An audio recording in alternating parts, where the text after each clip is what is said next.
할렐루야 샬롬. 우리 인사합니다. 할렐루야 샬롬 샬롬 샬롬 샬롬 샬롬 샬롬. 하나님 사랑합니다. 여러분 주 안에서 사랑합니다.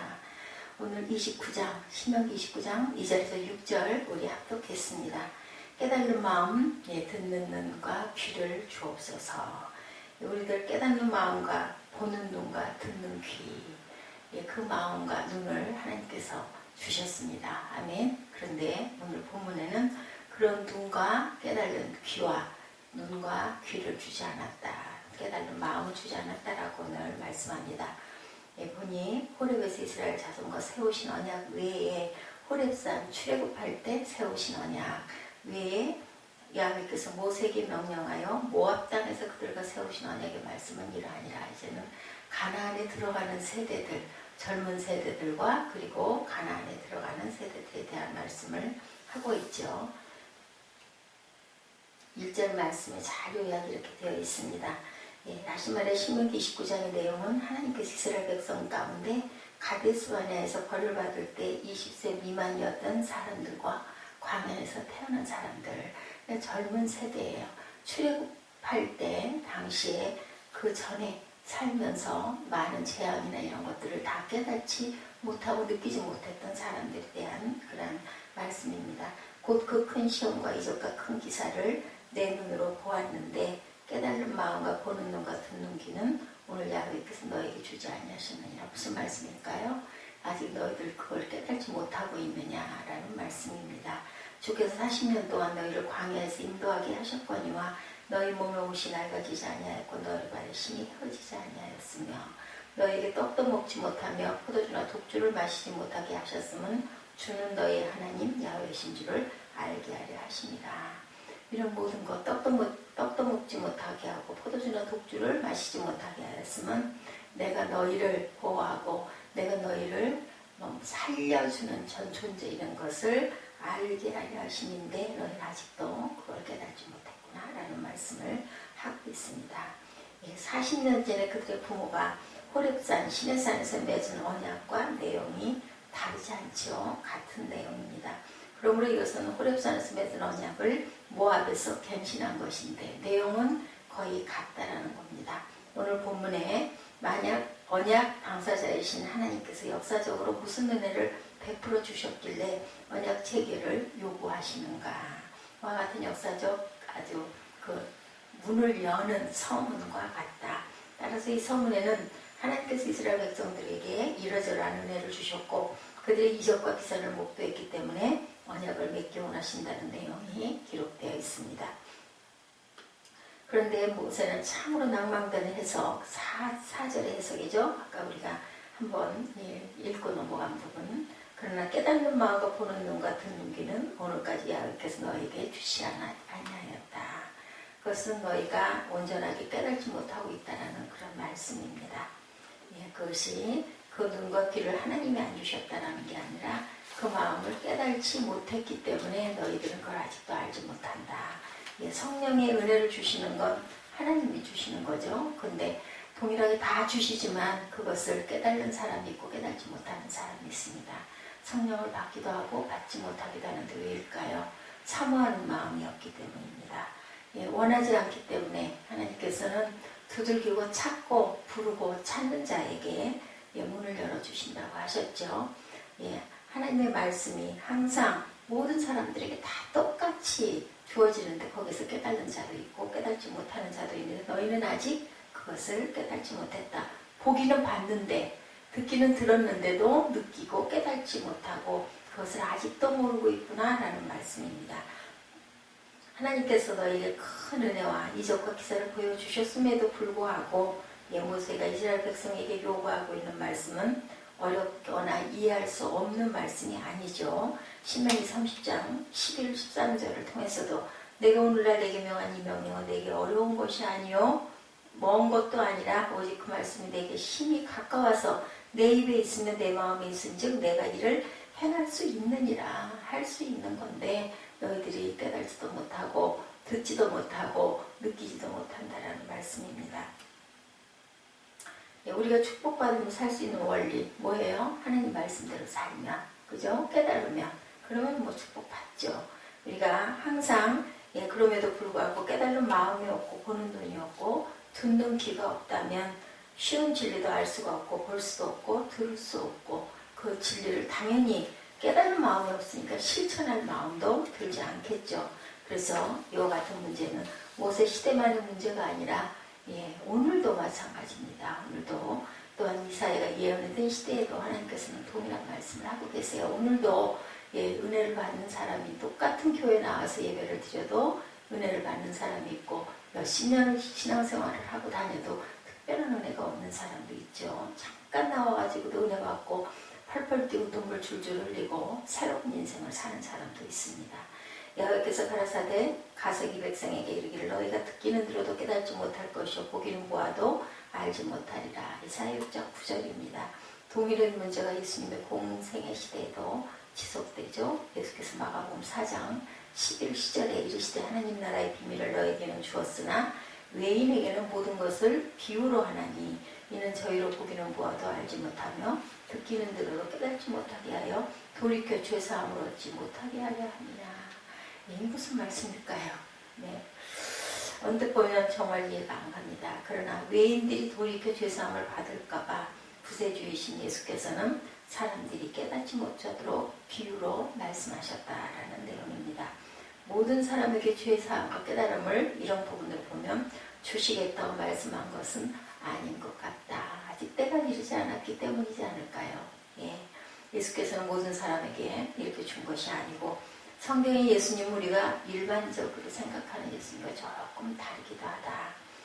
사도 바울도 말씀을 가르칠 때 사람들이 도무지 믿지 않자 일렀을 때 이 백성에게 가서 말하기를 너희가 듣기는 들어도 도무지 깨닫지 못하며 보기는 보아도 도무지 알지 못하는도다. 이 백성들의 마음이 완악하여 있어서 그 귀로는 둔하게 듣고 그 눈은 감았으니 이는 눈으로 보고 귀로 듣고 마음을 깨달아 돌아와 나의 고침을 받을까 하니라. 이렇게 말합니다. 사람이 들어도 알지 못하고 보고도 깨닫지 못하는 이유는 양면성을 갖고 있는데 듣는 귀와 보는 눈을 하나님이 주시지 않아서일 수도 있고 사람의 마음이 완악해져서 스스로 눈을 감고 귀를 닫아서일 수도 있다. 완악함이 아닐까. 더러운 때가 너무 심하게 묻어서 깨끗해지지 못하고 있기 때문에 우리 마음바닥이 보이지 않는 건 아닐까. 그렇다면 하나님께서 사람의 눈과 귀를 닫게 하시는 목적은 무엇일까요? 그것은 그 사람이 고침받고 죄사함받고 구원받지 못하게 하기 위해서일까? 그죠? 오늘날 우리는 하나님께서 온 세상의 모든 사람을 동일하게 사랑하신다고 그렇게 생각합니다. 그러나 성경에서는 빌리그리아 목사님이 전한 복음과는 다른 말씀을 이렇게 하시기도 합니다. 구원받지 못하도록 마음을 완악하게 하시고 보는 눈과 듣는 귀를 주지 않으셨다. 그 말씀은 우리 그리스도인들이 정말 안 듣고 싶은 말씀이에요. 모든 사람에게 동일한 은혜를 주셨는데 왜 깨닫는 자가 있고 깨닫지 못하게 하시는 자가 있는지 그것은 하늘의 비밀인 것 같습니다. 이 문제에 있어서 고통입니다. 사람이 깨닫거나 알지 못한다고 해서 무슨 문제가 있느냐, 무슨 고통이 따르겠느냐 이렇게 생각할 수도 있죠. 사람은 시각과 청각과 후각과 미각 그리고 촉각 등 오감을 가지고 우리가 세상을 살아갑니다. 사람의 오감 가운데 하나라도 장애가 생기면 굉장히 불편하죠. 우리가 감기가 들어서 냄새를 못 맡게 되면 음식 맛을 느끼지를 못하게 돼요. 또 눈이 안 보이면 얼마나 불편합니까? 우리가 당해보지 않아서 그렇지 정말 불편할 것 같아요. 그래서 가끔은 어느 교회에서들은 실제 눈이 보이는 사람도 눈이 안 보이는 것처럼 눈을 그 천으로 가리고 생활을 해보는 그러한 뭐라 그럴까요? 같이 공감한다고 그럴까? 느끼는 또 말을 할 수 있는데도 입을 딱 다물고 말을 하는 거 침묵이죠. 침묵으로 그렇게 지내는 그런 시간이 있는 경우도 있습니다. 그걸 체험하고 나면 우리에게 하나님께서 오감 주신 게 얼마나 감사한지를 알게 된다. 항상 우리가 이렇게 감사할 것들이 주변에 너무나 많죠. 내가 장애를 가지고 있으니까 장애우들에 대한 배려에도 감사하는 마음을 가지게 되는데 장애가 없는 사람들은 오히려 그게 걸림돌이 되고 불편할 수도 있습니다. 그런데 장애에 대한 배려가 없는 나라는 후진국, 장애자들을 우선으로 하는 나라는 대개는 다 선진국입니다. 이건 뭐냐면 우리가 영적으로 오감을 항상 가지고 있어야 된다. 그렇지 못하면 육신의 장애자보다 훨씬 더 불쌍한 존재일 수도 있죠. 영적인 오감에 관한 사람의 세 종류 분류해 봅니다. 첫 번째 부류는 영의 감각기관이 완전히 죽어있는 불신자. 불신자들은 아무리 지성이 뛰어나고 똑똑해도 영이 죽어있기 때문에 복음을 들어도 깨닫지를 못합니다. 성경 말씀도 이해가 안 가죠. 영이 죽어서 영의 감각들이 기능을 상실했기 때문에. 두 번째 부류는 예수를 믿고 영이 살아나긴 했는데 영의 눈이 어두운 사람들, 알기는 알겠는데 잘 깨달지 못하는 사람들, 영적인 어린아이다, 저주로 먹는다고 하죠. 마지막으로 세 번째 부류의 사람은 영의 눈과 귀가 밝아 깨달는 마음도 큰 사람들, 영의 눈이 어두운 사람들을 밝게 뜨는 역사가 어디에서? 말씀에서, 예배에서, 또한 우리가 찬양 속에서 분명하게 그 깨달음을 위해서 열심히 달려가고 열심히 구하고 찾아야 되겠죠. 영적인 세계를 올바로 감각하지 못하는 영의 진리를 또한 바르게 분별하지 못합니다. 모세는 이스라엘 백성들을 향해 이와 같이 말하죠. 우리 하나님은 오직 야훼 하나님 한 분이시다. 바알과 아세라, 몰록과 같은 우상들은 가짜다. 우상을 따라가면 망한다. 하나님을 따라가라. 위급할 때 마시는 그런 우황청심원 같은 약처럼 어려운 일 생길 때만 하나님께 나와서 도와달라 하지 말아라. 잘 될 때 더욱 하나님을 사랑하고 섬기고 따라라. 모세가 외치는 말씀이 바로 이 말씀들이에요. 잠깐 쌓여 우상을 만들고 그걸 믿고 쫓아가면 너희들은 영으로 죽는 자들이다라는 말씀입니다. 밥 먹을 때는 우리 어른들 항상 저 어렸을 때도 들었어요. 바른 자세로 앉아라. 저도 항상 방바닥에 앉아서 밥 먹는데 항상 왼손을 잘 땅바닥을 짚는 어떤 나쁜 버릇이 있었어요. 그때 늘 말씀하셨어요. 자세가 뒤틀어지니까 반드시 앉으라고 야단치시죠. 그때는 지금처럼 자세하게 설명 안 해요. 아주 딱 한마디 아빠가 얘기하시면 그냥 움찔하죠. 그렇게 밥을 먹었던 기억이 있는데 어느덧 저도 아이에게 자꾸 바르게 앉으라고 잔소리를 하게 됩니다. 왜 그래요? 사랑하기 때문에. 하나님도 마찬가지죠. 자, 이스라엘 백성들은 지금 어떻습니까? 29장입니다. 2절에서 6절까지. 거듭되는 모세의 가르침에도 불구하고 이스라엘 백성들은 영의 눈과 귀가 닫히고 깨닫는 마음을 소유하지 못했기 때문에 가르침을 따르지 않지요. 아니 내가 깨닫지 못하고 느끼지 못하는데 그 말씀이 무슨 말씀이죠? 어떻게 알아야? 알아야 따라가죠. 알고도 못 따라가는 사람도 너무 많은데 하나님을 전혀 체험하지 못한 이방인이 아니고 하나님께서 택하시고 40년 동안 날마다 하나님을 체험해온 이스라엘 백성들이 그와 같이 행한다는 사실에 굉장히 심각하다. 그런데 오늘날은 어떨까요? 오늘도 똑같지 않습니까? 우리 일상 속에서 하나님을 느낄 때가 얼마나 많아요. 그죠? 우리의 삶 속에서. 그런데도 뭐 당연한 거지. 보통 다 있는 일이지. 이렇게 생각할 수 있다라는 거예요. 똑같은 얘기를 지금도 하고 있습니다. 봤는데 홍해바다도 갈랐는데 만나도 내렸는데 40년 동안 광야 생활을 하고 어디까지 왔는데 모압 평지까지 왔는데도 하나님의 그 깊은 진리와 하나님의 그 섭리와 보호하심을 깨닫지 못하는 영적인 장님들이 너희들이 아니냐라는 말씀을 합니다. 하나님의 놀라운 역사를 직접 체험했는데도 불구하고 근데 오늘 저와 여러분에게도 마찬가지라는 거죠. 뭐 그렇게 대단한 기적만이 하나님을 체험하는 게 아닙니다. 우리 일상 속에서 하나님이 안 계시면 우리가 밥 한 그릇이라도 제대로 먹을 수가 있을까? 그죠? 우리가 뭐 들고 온 게 뭐가 있습니까? 애굽에서 10가지 재앙도 보고 갈라진 홍해도 건넜어요. 만나도 내려왔고 그죠? 반석에서 생수도 솟아났는데도 불구하고 그들은 조금만 힘들면 불평하고 죽을 것 같다고 얘기합니다.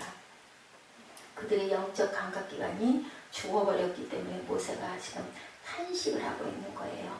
시체 옆에 환한 빛을 비추거나 라디오 음악을 크게 틀어놓는다고 해도 시체는 절대로 움직이지 않습니다. 불평하지 않습니다. 이미 생명이 끊어졌기 때문에 영적으로 죽은 사람들이 이렇다는 거. 어떤 말씀을 들려줘도 어떤 찬양을 해도 어떤 영상을 감동 있는 영상을 보여줘도 뭐 저런 거 널리고 깔린 게 인터넷이지 뭐 그냥 그렇게 생각하고 만다는 게 문제인 거예요.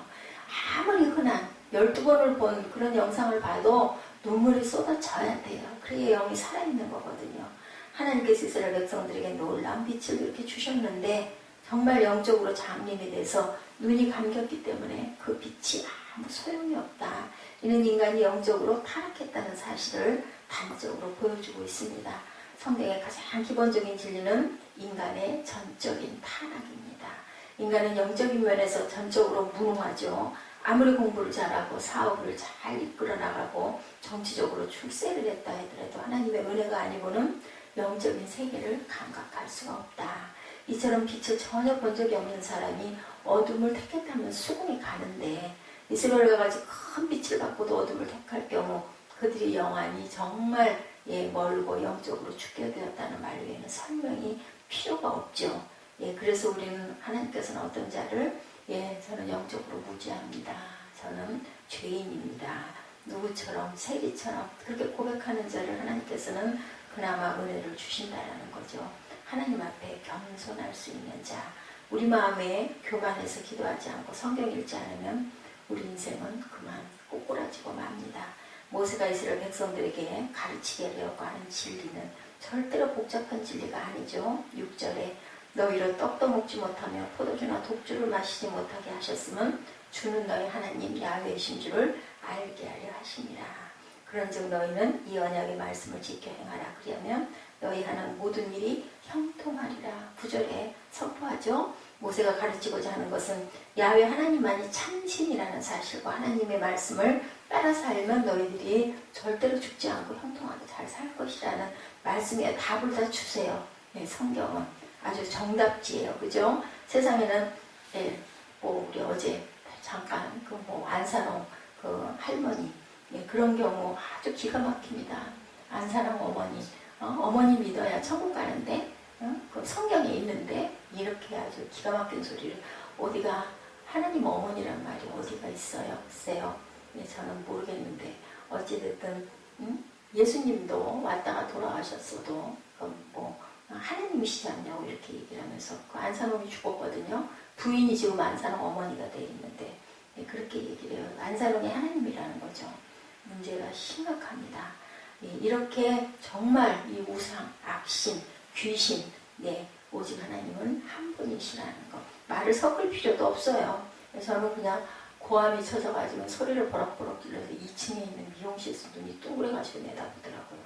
성부, 성자, 성령 삼위로 존재하시지만 한 분이신 삼위일체 하나님만이 오직 참 하나님이신 줄을 믿고 우리가 온전하게 따라가는 저와 여러분 되시기 바랍니다. 너희가 죄인이니 예수님을 믿어라. 예수를 믿고 내가 너희에게 준 거룩한 법을 따라 살아라. 그게 십계명이에요. 부모를 학대하거나 살인하는 사람이 절대로 잘 될 수 없죠. 간음하고 도둑질하는 사람이 가정이 행복하고 자녀들이 잘 되는 경우가 없습니다.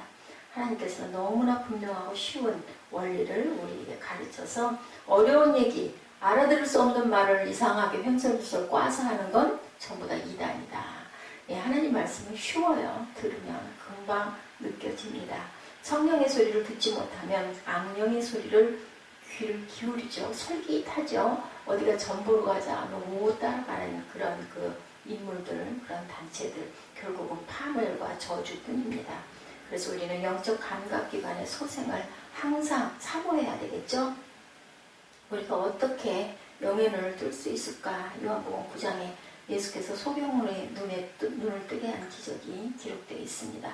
실로암 목가에서 눈을 씻자 갑자기 육신의 눈이 떠지고 빛이 감각되기 시작하죠. 진흙을 이겨서 소경의 눈에 바른 후에 실로암 목가에서 씻으라고 그러죠.